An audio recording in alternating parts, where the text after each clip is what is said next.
اس میں اگر آپ دیکھا جائے تو 3 کلمات ایسے ہیں کہ جو میری بیوی کے ساتھ خاص ہیں. سبحان اللہ. اور خود رسول کو جو ابتر کہتے تھے آج جگہ جگہ پر سادات نظر آتے ہیں. کہیں کوثر کا سورہ تو کہیں تطہیر کی آیت, کہیں کوثر کا سورہ تو کہیں تطہیر کی آیت, زبان کبریائی میں ثنا زہرا نے پائی. سبحان اللہ سبحان اللہ. قبلہ سورہ کوثر جو ہے اور خود فاطمہ زہرا سلام اللہ علیہا کے وجود بابرکت جو ہے مصداق سورہ کوثر ہے. خود فاطمہ زہرا وجہ نزول سورہ کوثر ہے. تو سورہ کوثر جو ہے کس طرح حضرت فاطمہ زہرا صلوات اللہ علیہا کی فضیلت پر دلالت کرتی ہے سورہ کوثر؟ جی بے شک اس میں کوئی شک نہیں ہے کہ سورہ کوثر اللہ تعالیٰ نے اپنی کنیز فاطمہ الزہرا سلام اللہ علیہا کا قصیدہ بنا کے نازل کیا. سبحان اللہ سبحان اللہ. اور آپ حیران ہوں گے کہ یہ سورت پورے قرآن میں سے سب سے چھوٹی سورت ہے. جی. اس میں اگر آپ دیکھا جائے تو 3 کلمات ایسے ہیں کہ جو میری بیوی کے ساتھ خاص ہیں. سبحان اللہ. کوثر ونحر ابتر. اللہ نے جو کلمات اپنی شہزادی کے لیے خاص طور پر استعمال کیے پھر قرآن میں کہیں اور استعمال. یہ 3 الفاظ جو صرف اور صرف بی بی زہرا سلام اللہ علیہ کے ساتھ خاص ہیں. بالکل. اور سورہ کوثر میں ہی اللہ نے استعمال کیا. سبحان اللہ. پھر ان الفاظ کو کہیں اور استعمال نہیں کیا. اور ویسے اگر سورہ کوثر کو دیکھا جائے سب سے چھوٹی سورت ہے, 10 کلمات پہ مشتمل ہے اور تقریباً 42 حروف اس میں اللہ نے استعمال کیے ہیں. اور ویسے نزول کے اعتبار سے دیکھا جائے تو قرآن کی ترتیب کے اعتبار سے 108 نمبر پہ یہ سورت ہے اور ترتیب نزولی اصل دیکھا جائے تو پھر 15 نمبر پہ ہے. سبحان اللہ. تو سب سے چھوٹی سورت ہے. آپ حساب لگائیں گے کہ فرمایا انا اعطیناک الکوثر, ہم نے آپ کو کوثر عطا کیا. اب یہ کوثر کے اس بات پہ تو سارے متفق ہے کہ کوثر سورہ کوثر اس وقت نازل ہوئی کہ جب عاص بن وائل جو نبی اعظم کو اذیت دیتا تھا, زبان کے ذریعے اذیت دیتا تھا. واقعہ یہ ہے کہ وہ جب مکہ میں خانہ کعبہ کے قریب آیا تو نبی اعظم سے ملاقات کے بعد جب باہر نکلنے لگا تو لوگوں نے پوچھا کہ تو کہاں سے آ رہا ہے؟ تو اس نے کہا میں اس کی طرف سے آ رہا ہوں, اس سے بات کر کے آ رہا ہوں کہ جو ابتر ہے. اس نے ابتر کا تانا دیا. تو ابتر اس دور میں اور اب بھی عرب کے ہاں اس بندے کو کہا جاتا ہے کہ جس کے ہاں اولاد کو جو بے نسل ہو.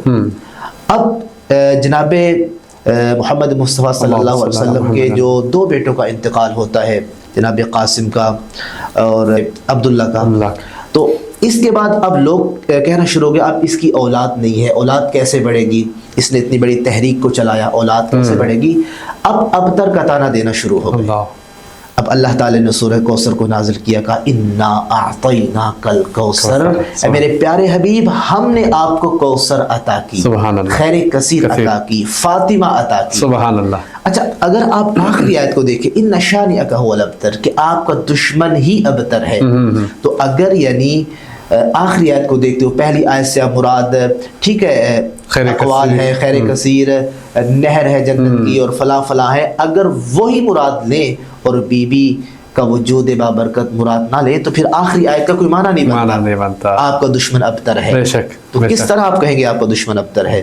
اور اس کو اگر آپ اہل سنت کے ہاں دیکھیں تو صدر سورہ اور ذیل سورہ کے درمیان نہیں ہے, بالکل تناقض آ جاتا ہے. کس طرح آپ جوڑیں گے؟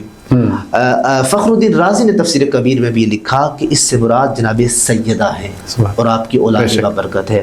اور آپ دیکھیں ایاز صاحب کے پورے دنیا میں اگر آپ وزٹ کریں تو آپ کو گوش و کنار میں دنیا کے جناب سیدہ کی اولاد سادات نظر آئیں. بے شک. یعنی وہ جو عاص بن وائل تھا وہ مر گیا, اس کا نام و نشان لینے والا کوئی نہیں, بے شک. لیکن جناب سیدہ اور خود رسول کو جو ابتر کہتے تھے آج جگہ جگہ پر سادات نظر آتے ہیں. تو سورہ کوثر اس طرح جناب سیدہ کا قصیدہ بن کے نازل آیا.